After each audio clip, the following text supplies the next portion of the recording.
Hi, this is Kelly, and if you're planning on a trip exploring ancient and native ruins around Bluff or Blanding, Utah, and you want to hit Comb Ridge and you go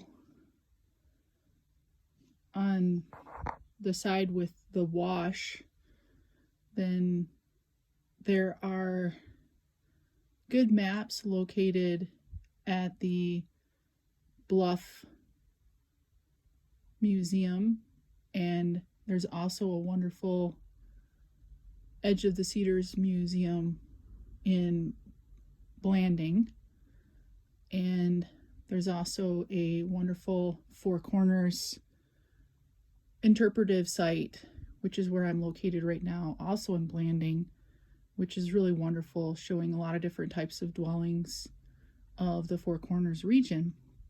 So basically, that wash road goes in between Blanding and Bluff, or Bluff and Blanding, and there are about a mile long little spur trails. Almost every canyon probably had inhabitants living there at some point, and you can get a map. It's sort of rudimentary at the Bluff Museum, and you might be able to find out some other information in Blanding as well. And then you can spend maybe 3 days would be a good amount of time. You could spend longer, or you could spend less. And there's beautiful ruins that date back to Paleolithic times all the way to more maybe modern Navajos. I shouldn't say modern, but Navajos that left the area, migrating most likely to other regions. And so there's a broad span of artifacts that have been found, and you can see a lot of those artifacts at the Edge of the Cedars Museum, and they date anywhere from a few hundred years ago all the way to several thousand years ago. A Clovis point is found, and a lot of Clovis type spearheads and things like that. So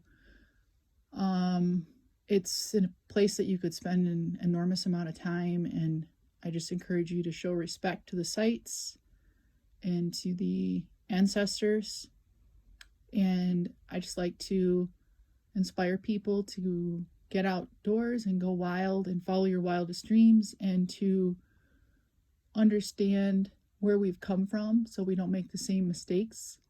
Like these ancestors that have lived in this region, and some people are descendants of those original ancestors that still live in this region. So they've lived continuously here for maybe several thousand years. This is their homeland, and some are still inhabiting their original homeland of their ancestors.